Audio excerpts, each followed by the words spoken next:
예, 안녕하십니까. 지금부터 상법 개정안, 이사의 충실 의무 대상을 확대하는 상법 개정안을 대표 발의했던 저 박주민 그리고 강훈식 두 의원과 한국주식 투자자 연합회 공동 기자회견을 진행하도록 하겠습니다. 기자회견문 낭독하기에 앞서서 우리 한국주식 투자자 연합회의 정의정 대표님 말씀부터 듣도록 하겠습니다.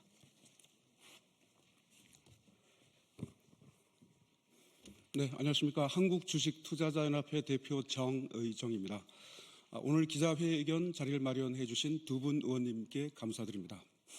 우리나라는 사회 전반에 걸쳐 혁혁한 민주주의 발전이 진행되었으나 주식시장만큼은 비민주적 요소가 아직 많은 상태입니다. 지배주주의 일주가 2주 이상의 마법을 부리는 것이 코리아 디스카운트 주요 요인 중 하나입니다.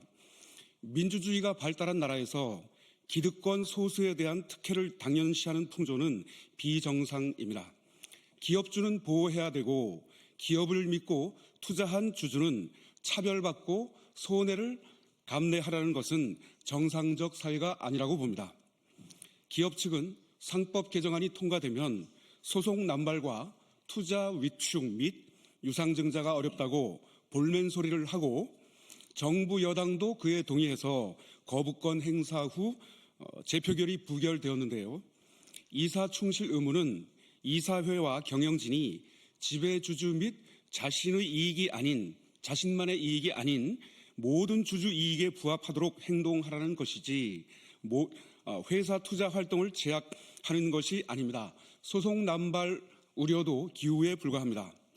주주의 비례적 이익은 헌법의 평등 정신과 맞닿아 있음에도 힘과 권리의 균형추가 오너와 지배주주에게 과도하게 쏠림으로써 코리아 디스카운트를 장기화시키고 있습니다. 만시지탄이지만 지배주주가 귀족 취급을 받는 주식시장의 잘못된 관행을 타파하고 일반 주주가 차별받지 않는 주주민주주의 시대를 빨리 앞당겨야 합니다.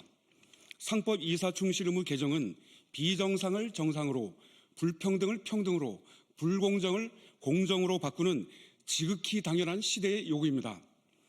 1960년대 이후 고도 경제 성장 과정에서 주어졌던 재벌기업 등에 대한 특혜를 계속 유지하려는 것은 시대착오적이자 비민주적 처사로 즉각 중단되어야 합니다. 상법 개정은 지배주주만이 아닌 전체 주주와의 상생 공생에 의한 주식 생태계 발전의 마중물이 될 것입니다. 저는 최근 국회 앞에서 두 번 격렬한 1인 시위를 했습니다.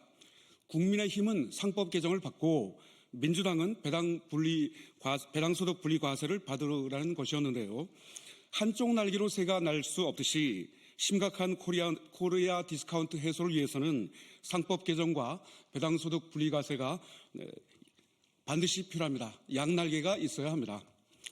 지난 24일 민주당 이소영 의원은 국민의힘이 선제적으로 주장했던 배당소득 분리과세 법안 발의라는 공을 쏘아 올렸습니다.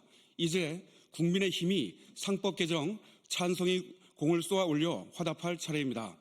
아울러 이소영 의원은 지난 22일 기존 법안처럼 1년 후 시행이 아닌 공포 후 즉시 시행되는 상법 이사 충실 의무 개정 법안을 재발의했는데요. 새로운 법안이 아니더라도 현재 국회 법사위원회에 강훈식, 박주민, 이정문 세 의원께서 제출한 상법 이사 충실 의무 관련 법안이 계류 중입니다.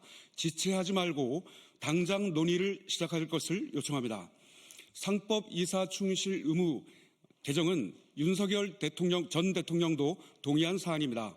국민의힘의 실체가 재벌의 힘이 아닌 문자 그대로 국민의힘이 맞다면 거수기로 전락한 이사회의 기능을 개선함으로써 1,400만 국민 투자자 삶의 질을 높이는 상법 이사 충실 의무 개정을 반대하지 말 것을 촉구하며 대선 후보 공약에 반드시 들어가야 합니다.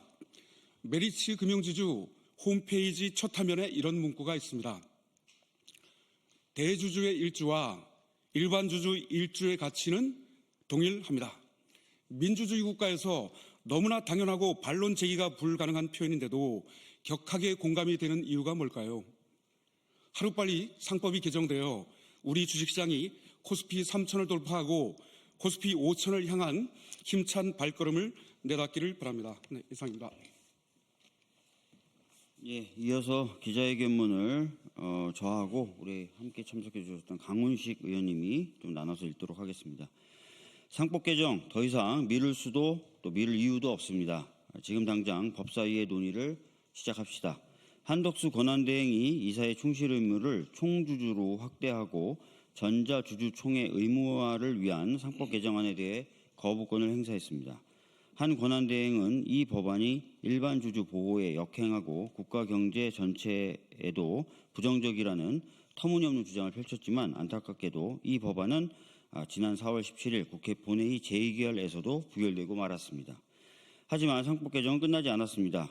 강훈식, 박주민, 이정문 의원 등이 대표 발의한 상법 개정안이 이미 법사위에 계류되어 있습니다.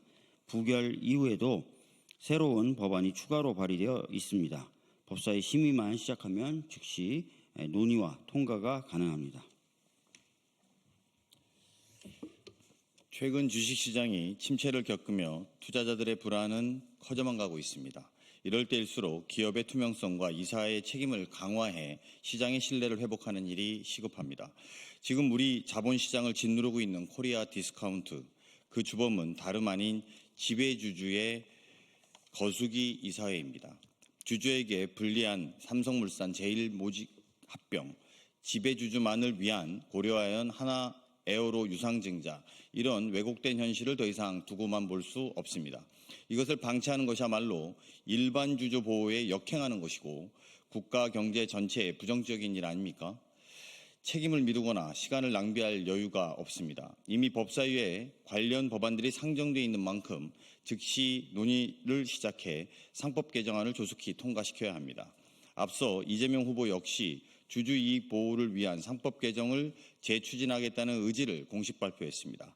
이재명 후보와 함께 더불어민주당은 자본시장의 신뢰를 회복하고 1,400만 개미투자자와 국민의 이익을 지키기 위해 전면적으로 나설 것을 약속드립니다. 상법 개정을 통해 기업의 지배구조를 투명하게 만들고 자본시장의 정의와 신뢰를 세우는 길에 더불어민주당이 책임지고 나가겠습니다. 2024년 4월 29일 상법 개정안 대표 발의 국회의원 강훈식, 박주민 이상입니다.